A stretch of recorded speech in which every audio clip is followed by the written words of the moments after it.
Em tragédias como as que ocorreram em Mariana e Brumadinho, muitos corpos não são encontrados. Nesse caso, a Justiça pode declarar a morte presumida das vítimas. Veja na reportagem de Azaf Alcântara em que outras situações é possível atestar o falecimento de alguém, mesmo sem os restos mortais. Segundo a legislação, a personalidade civil começa quando existe o nascimento com vida e se encerra com o óbito. Esses dois marcos da nossa existência são importantes porque trazem consequências jurídicas. Mas e quando uma pessoa morre e não é encontrado o corpo? Neste caso, a legislação permite atestar como morte presumida. Você sabe o que é morte presumida? Sim, quando a pessoa é declarada ausente por um certo determinado tempo que corria risco iminente de vida. Não sei.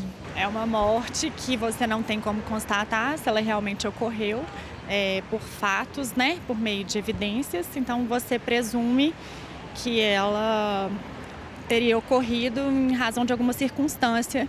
Morte presumida é quando alguém desaparece por mais de 10 anos, conforme decisão judicial, ou posso estar errado com relação ao prazo. Este juiz explica em quais situações a legislação permite atestar a morte presumida. Nós temos uma morte presumida com declaração de ausência ou sem declaração de ausência.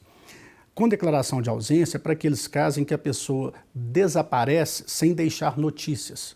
A pessoa sai para trabalhar, não retorna, não dá notícia e o tempo vai passando. Para estes casos, abre-se um processo de ausência. Agora, há outras situações em que a pessoa estava numa situação de perigo, em que você pode presumir que, comprovando a presença dela naquele local, que ela veio a óbito. Por exemplo, o naufrágio do navio, a queda de um avião, dentre outras catástrofes similares. E a morte presumida também se aplica no caso de guerra, em campanha, quando a pessoa foi para a frente de batalha ou se viu prisioneira e 2 anos após o fim da guerra, ela não retornou nem deu notícia. Nessas situações, a morte presumida é importante para garantir a sucessão jurídica do morto. O evento morte, ele acarreta uma série de consequências jurídicas, dentre as quais eu citei as principais, que abre-se a sucessão, ou seja, o patrimônio do falecido se transfere para os herdeiros sucessores, né? As obrigações personalíssimas se extinguem, o usufruto, por exemplo, se extingue. Há várias outras consequências jurídicas que são importantes.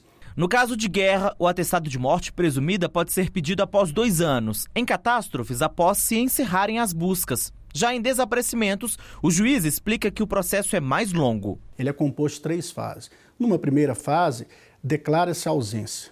É a chamada fase de curadoria. O juiz faz a arrecadação dos bens e nomeia um curador para administrar, para gerir o patrimônio daquela pessoa desaparecida. Se essa pessoa não tiver deixado o procurador, um ano depois, ou melhor, 3 anos depois, inicia-se a chamada sucessão provisória. Se ela não tiver deixado, 1 ano depois. O que vem a ser sucessão provisória? O patrimônio já passa para os sucessores, mediante algumas garantias, mediante caução, e eles já podem tomar posse.